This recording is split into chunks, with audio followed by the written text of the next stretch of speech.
Hello, everyone. I think it's still loading. It looks like I'll be going live here in a minute if I'm not already. Hello, everyone. Skip Lowry here. I think it's live right now. Um, so welcome, everyone. I'm going to give it a minute for people to log on. My name is Skip Lowry. I'm an interpreter for the California State Parks Redwoods, North Coast Redwoods District. I'm in a kind of a funny place right now. Our Wi-Fi is spotty right now, and so I got cars pulling up. So if you hear cars, sorry about that. I try to get a quiet place, but right now we have to be close to our where we're getting reception. So I see a couple people. Regan from Oklahoma, awesome. Danielle and Bud from Texas, hello. Great to see you. I want to apologize if you can't hear well because it's really windy where I'm at. Also, I try to get into a place where the wind doesn't blow right across the screen. So I'm going to jump right into it. Welcome back. Thank you for showing up. If it's your first time, I've been doing a series of interpretations the past couple Sundays. Hop skipped a few because of technology stuff, but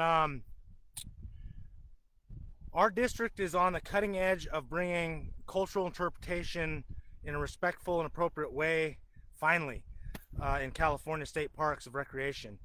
I'm really proud to be a part of this team that we're building, and am honored to be able to share something about my culture and myself and my worldview through this interpretive profession. So today I'm not going to go into as many deep stuff like I've been going over definitions like which one of the definitions? I said settler and wilderness. I'm not going to go into any definitions today. Today I'm coming to share a little bit of about our cultural items. So if you've missed my past Sunday posts, I talk a little. I set the stage for how you respectfully talk about cultural items, Native American cultural items, places, sacred sites, perspectives, current events, historical events. There's a proper and respectful way that needs to be done. And so right now, if you're catching me, this is my first time, I'm going to actually share a little bit of the cool, beautiful parts of our culture because I've hit on some deep stuff in the past couple Sundays. So I'm glad you guys are on. I see Kim just joined. I'm going to give it a little bit more time here. I don't know how to flip my screen around, so I'm just going to walk it around the village that I'm at, or the prairie that I'm at. Normally, I do interpretation at Patrick's Point State Park, and there's a village there. It's actually Sume Village. That's my home base where I interpret from. But there's no Wi-Fi there yet, so we're just getting the technology nailed down so that eventually I'll be able to give interpretations from a village site with Yurok houses that I'll interpret. So that's in the future. Cool things to look forward to. Here's our beautiful prairie, Prairie Creek, Redwood National and State Park. It's a joint effort between the federal government and the state. So this is a collaborative effort, this park here. Yeah. So interpreting Yurok cultural items, that's my objective today. And so I'm gonna get the light is better for me. I can see the screen, what I'm doing, what's going on if I have it this way. So last week I said I have a otter hide backpack, I called it, and I said, oh, I'll show you what's inside next week. But first I want to talk a little bit about even the word backpack. It's not really a backpack because it's called a quiver. So we have otter hide quivers that we would make, the men would carry around, and just like today, we have backpacks. We put them on our back. We have whatever we need. If you're going to go camping, you're going to have all your resources in your backpack to take with you. We had those back in the day, and a lot of times they came in the form of animal hide quivers or packed satchels. And so this is otter hide. Otter has the most dense hair of any mammal in the world. There's up to 1 million hairs per square inch. That's a really nice coat. And that's why they're able to exist in the cold Pacific Ocean and in the Klamath River. Their hide is waterproof, and it's very, very soft. So this is something that they would use traditionally for numerous purposes.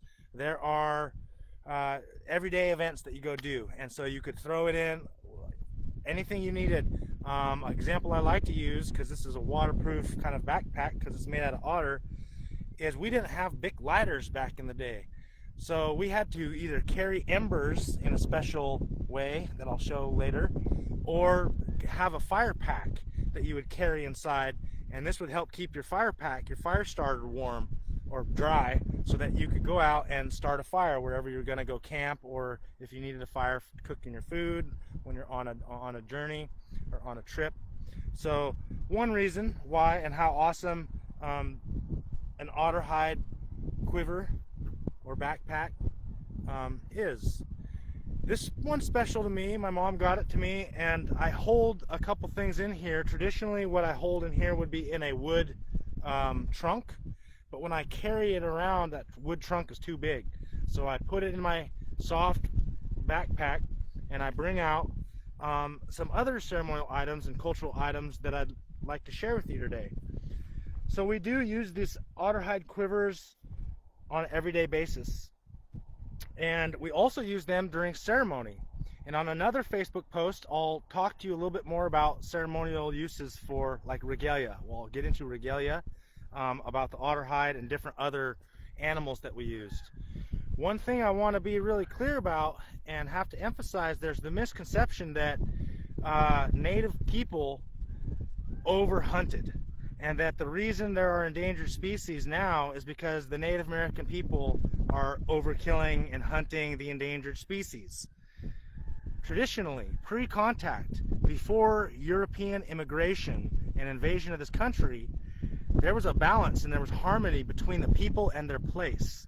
So one of the rules about taking a life like this is you had to get to know that animal. You would actually watch it for a couple seasons. You would know where it's at, how many babies it has, if it had a mate already, you kind of know its age. There's so many intimate details you would be expected to have to be responsible to understand and appreciate and respect. So we didn't wipe out animals. We created a environment and a relationship where things were reciprocal, and we're as humans always supposed to be here in relationship, and they are always supposed to be here in relationship. So we had a very very strong devotion to making sure we didn't overtake and overharvest, and that's continues to this day. There are people and native cultures all over that hunt traditionally and respectfully, and don't exploit the resources. So unfortunately, the North Pacific ocean otter is non-existent. There are river otters that have now moved into the ocean areas, but if you're in Northern California, northern is past San Francisco, like way past San Francisco. We're way up here in the north.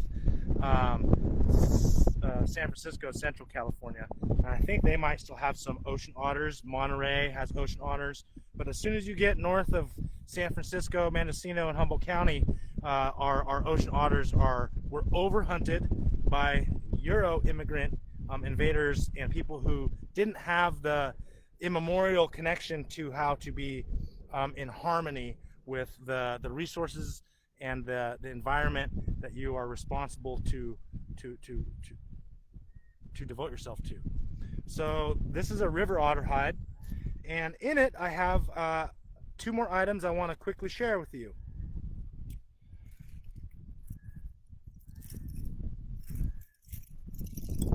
So if you ever go to a museum, a lot of times they have Indian artifacts, Indian cultural items, Native American cultural items. And in our culture, our items like our necklaces and our otter hides, our quivers, even our houses, they have a spiritual quality to them. They're considered part of like our family, part of our community, not just something that I own, something that makes me look pretty, like necklaces or an awesome backpack, like state-of-the-art backpack, just to have it.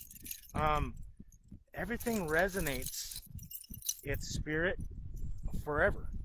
Even when we have taken a life and made it into something that we can use, like a backpack or a quiver or a necklace for ceremonies. When you go to a museum and you see cultural items from Native American populations, a lot of times they've been taken disrespectfully or illegally, like stolen after you massacre a village and then you go in the houses and you loot, or digging up grave sites and taking out grave material, stuff that was supposed to go on to the next world. So museums are oftentimes sad places for me to visit, because I know what they're holding away from the community. I know what's been taken. And what I'm holding right here are abalone shell necklaces. They're young men necklaces that my mom made for my sons, that are for a dance to heal the spirit of like a sick child. So there's meaning and purpose and prayers inside of this. And so if you can hear, I don't know if you can hear, that's the song of the necklace. That's the song of the person who put their energy into creating this for the purpose that this was designed for, which is to heal a baby. So in a museum, when it's locked away and it's not singing its song, you're oppressing it. It's going around right now. Silence is violence. For some reason, hearing that made me think I need to do something on how our regalia items are taken away and they're supposed to sing. They're supposed to be part of our dance and part of our community. And that there's a lot of need for restoration and repatriation of our ceremonial items from places that don't legitimately deserve or respect them in the way that they need to be and that they're supposed to be as part of a community, part of the continuity of humans' responsibility to the places that they're at. So this sings its song, and every time it resonates the prayers out from the Maker.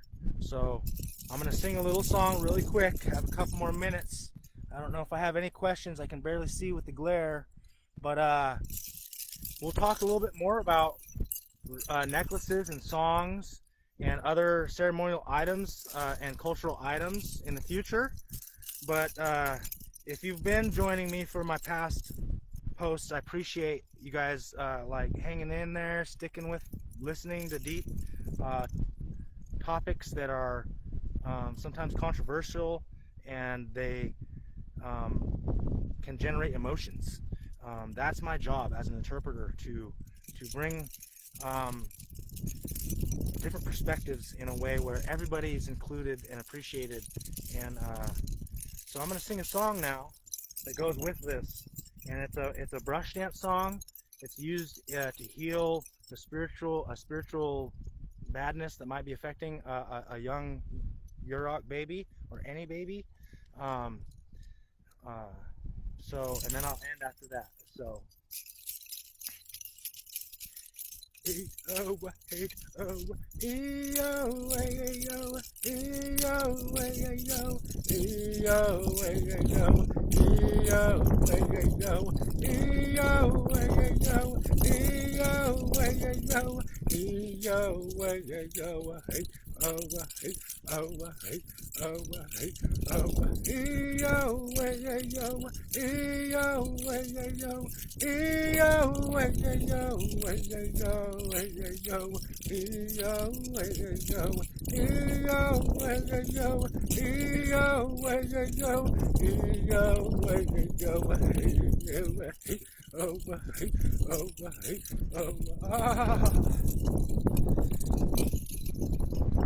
So I hope you guys join me again for next Sunday at 3 o'clock. I'm going to continue